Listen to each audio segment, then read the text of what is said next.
this is Shireesha from Master of Business Administration, Institute of Aeronautical Engineering. So in this session, I'm going to discuss about types of capital.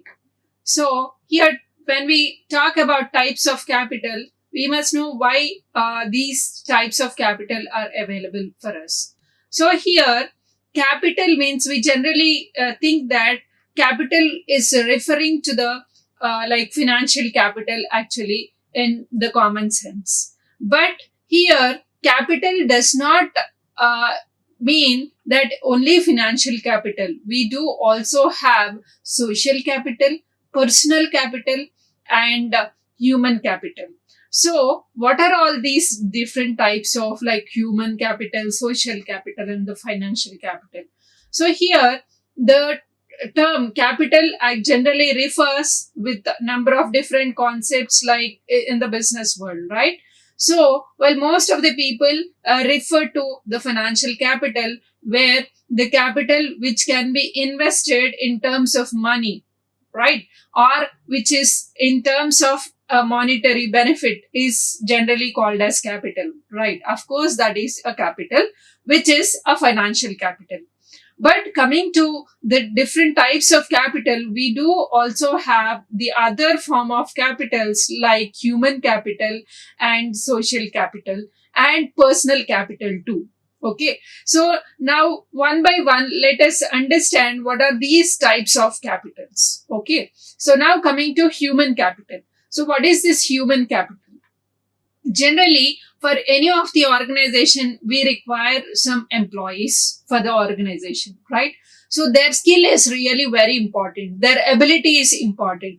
So here, employees are investing their abilities and they are investing their skill in performing the activities to be conducted in the organization, right? So they are also investing something for the organization, right? So that is what we call it as a human capital. And now coming to social capital. What is the social capital? Social capital means generally like it is all about how a person is moving, how social he is, what is the network of the person or what is the network of an individual. So like for example, I wanted to get some amount of loan from my friend. Okay. I can easily get the loan from my friend. Okay. But if I want loan from some outsider, how do he trust in me and give loan to me? Right. So here, if I know him, definitely he is ready to give some amount of money, right? So here all like how social an individual is going to be, and based on the social network he is going to get some benefits because he knows someone, and because of that some amount of investment can be made. Okay, so this is how the social capital can be defined. And the major part of our capital, that is like to the context of this business economics and the financial analysis, we are going to study about this financial capital in deeper sense in this session. Okay, so now coming to this financial capital. Financial capital means it refers to the value of money or some value of assets we can take machinery, land. All these are also a form of a physical capital. So coming to these types of capitals like financial capital, this type of capital comes from two different sources generally for any of the organization or a company. So one is equity capital and the other one is debt capital. So how do we get this equity and debt capital? So generally equity capital is like from stocks. By offering shares of the company, we get capital. Okay. Debt means like taking loans from different sources like banks or from different relatives or friends. From them also we get capital, right? So this is another source. So basically financial capital can be structured based on the like debt and equity. These are the basic sources of raising the financial capital. And now coming to the human capital. So human capital means the skills and abilities of a company's employees which are going to bring for the operation is what is human capital.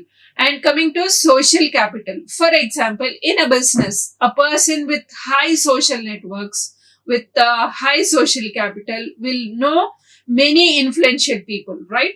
So within those people, his industry, and he may have more opportunities and advancements in development of the of the industry. And therefore his when we compare with a social circle is very less person, and a social person,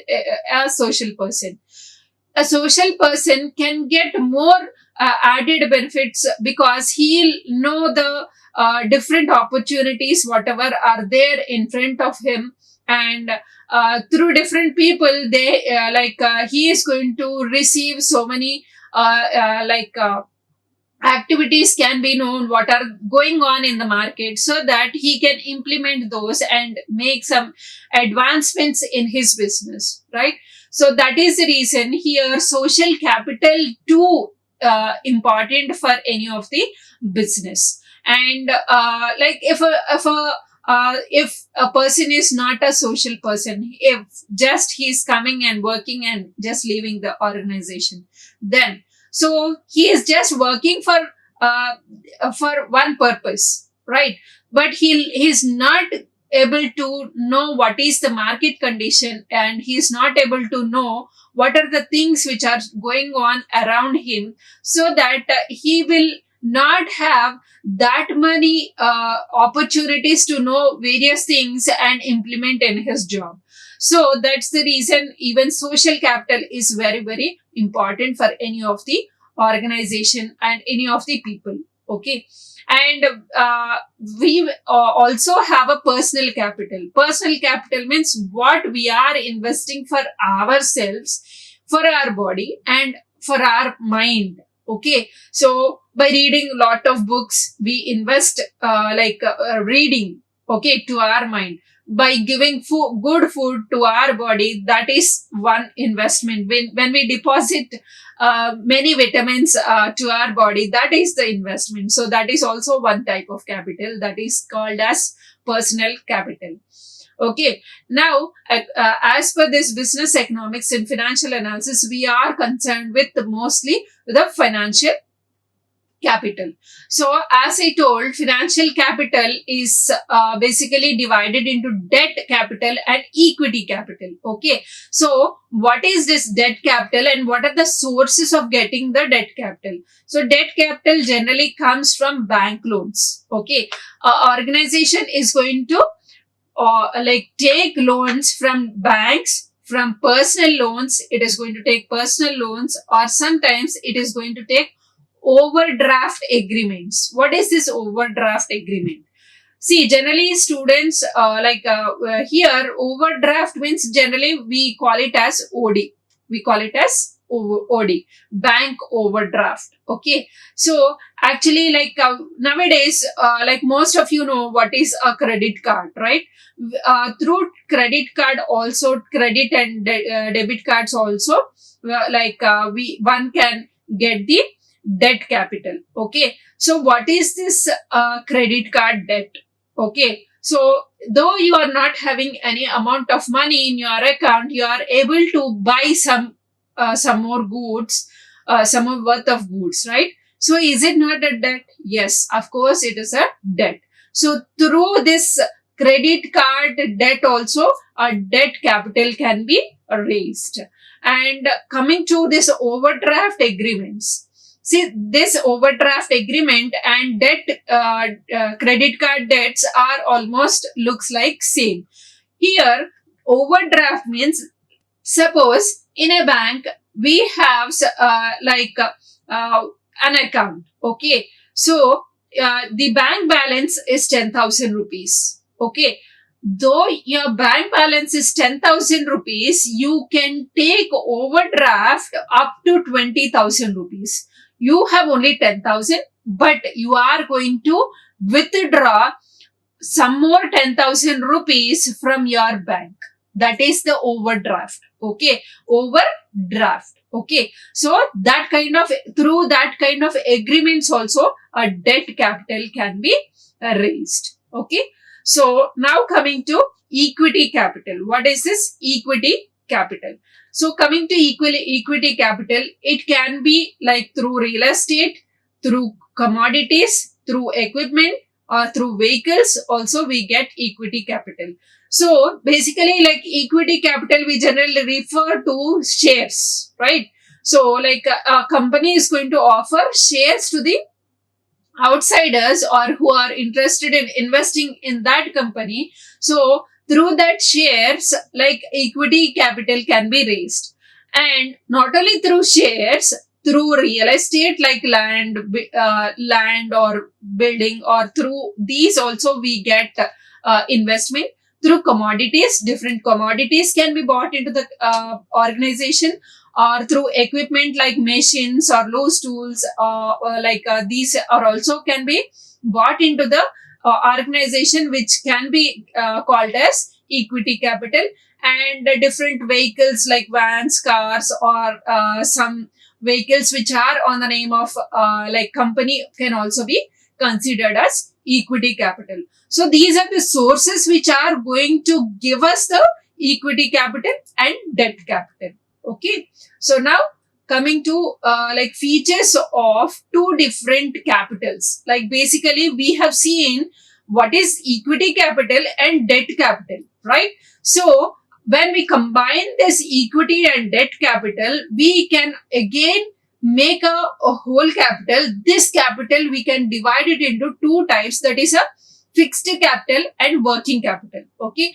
So basically we are going to work on fixed capital and working capital, and how to raise the fixed capital and how to raise the working capital, and what are the features of like fixed capital and working capital. Let us see now. So coming to this fixed capital. So like features of this fixed capital is, like first of all we must know what is this fixed capital and working capital. Okay. So fixed capital means it is going to be invested for long term purpose.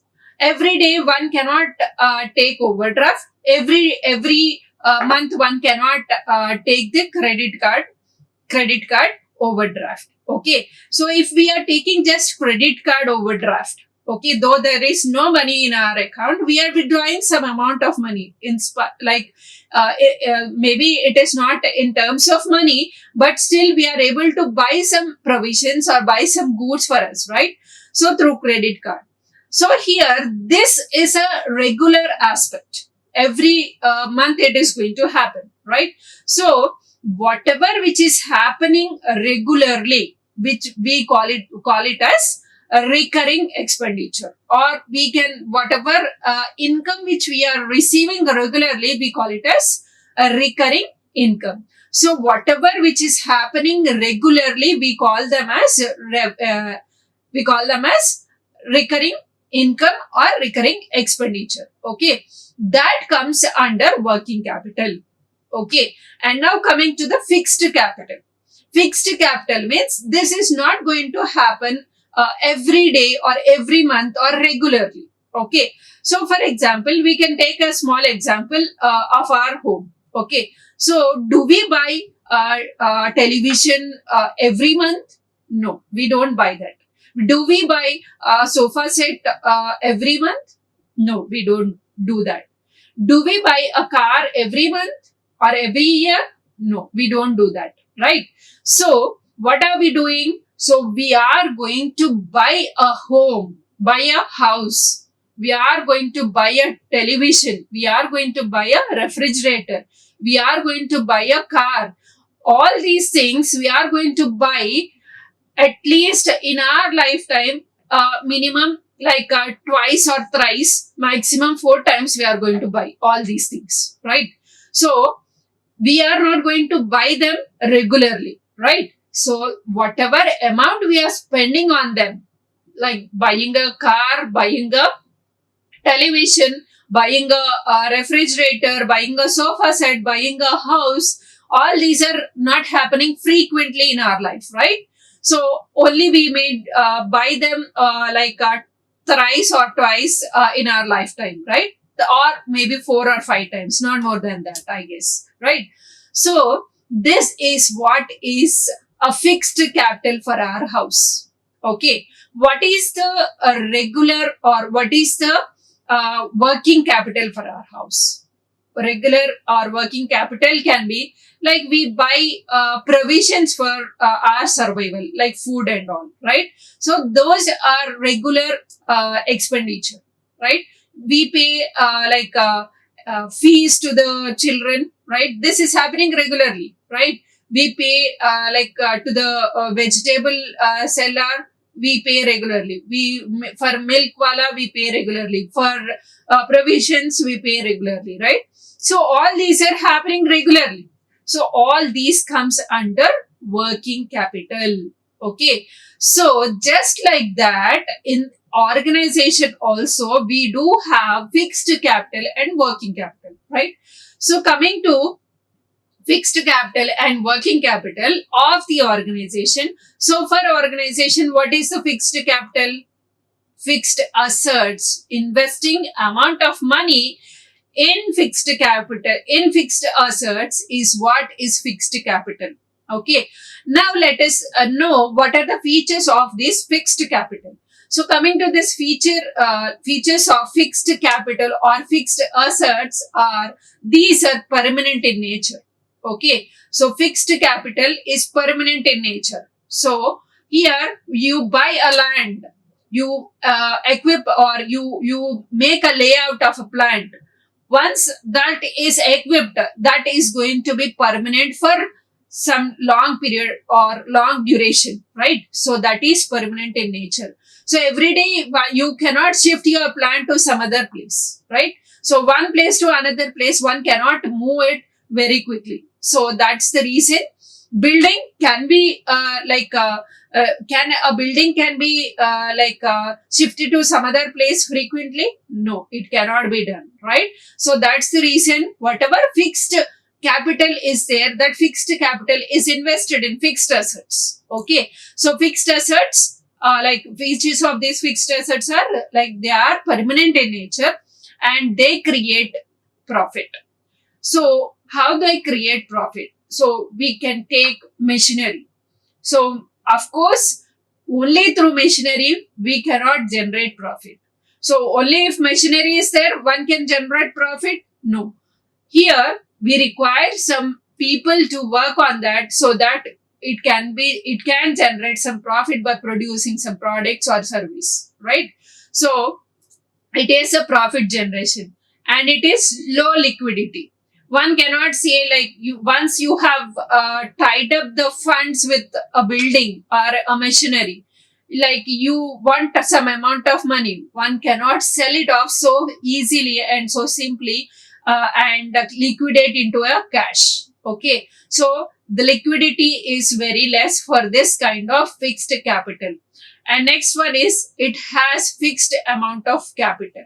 So here there is fixed amount of capital because when we take in case of a steel company, okay, so there is a big layout, like there will be turning department, there will be drilling department, there will be welding department. We have different departments, right? So there they do their activities and perform the their day-to-day activities, right? So here to fix up a turning department, the funds is already committed there, right? One cannot shift the fixed capital to another department, right? So what is the amount of capital which is going to be invested on a particular business? So if it is a steel industry, we require more amount of capital.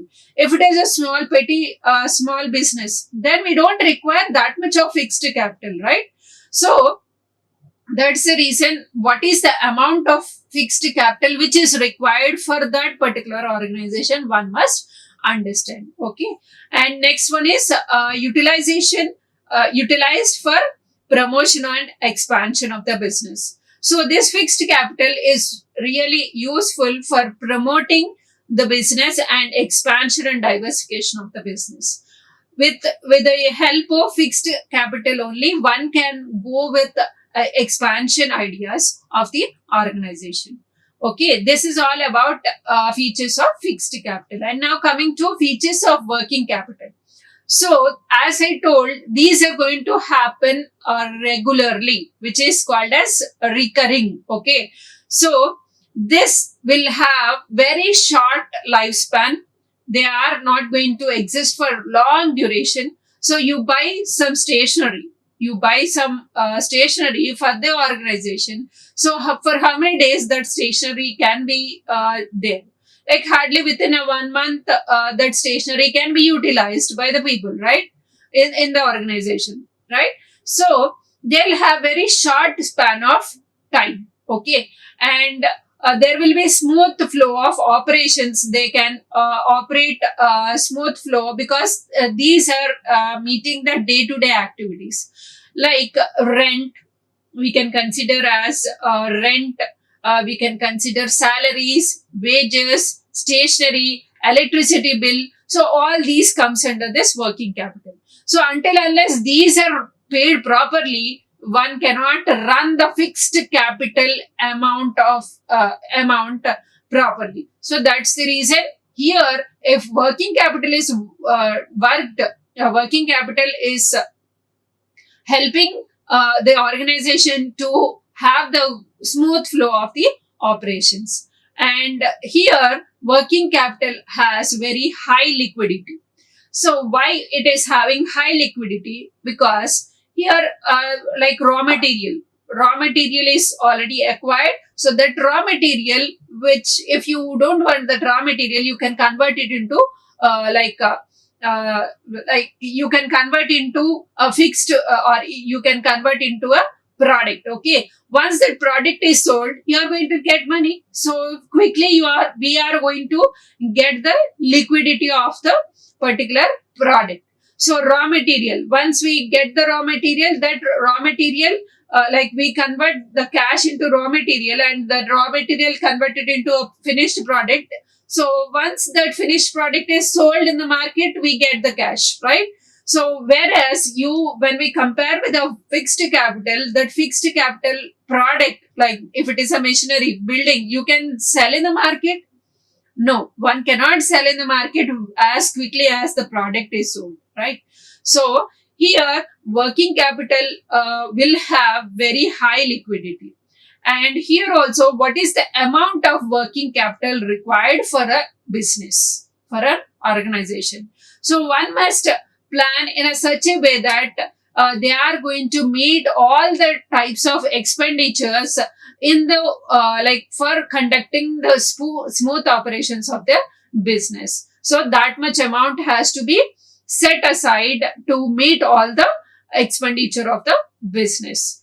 And utilization of the payment utilized for payment of current expenses. So what are the current expenses? As I was telling, it can be raw material, it can be wages, it can be like salaries, it can be rent, it can be interest amount which we have taken from as a loan. So if we take loan, we have to pay interest, right? So that interest, this is all going to happen regularly, right? So to meet all these expenses also, we need to set some amount of money to meet all the contingencies of the short-term expenses will be are the working capital items. Okay. So with this, I hope we are done with fixed and working capital. So in the next session, let's know about what are the requirements of working capital. Thank you. Like, share and subscribe. Hit the bell icon for more updates.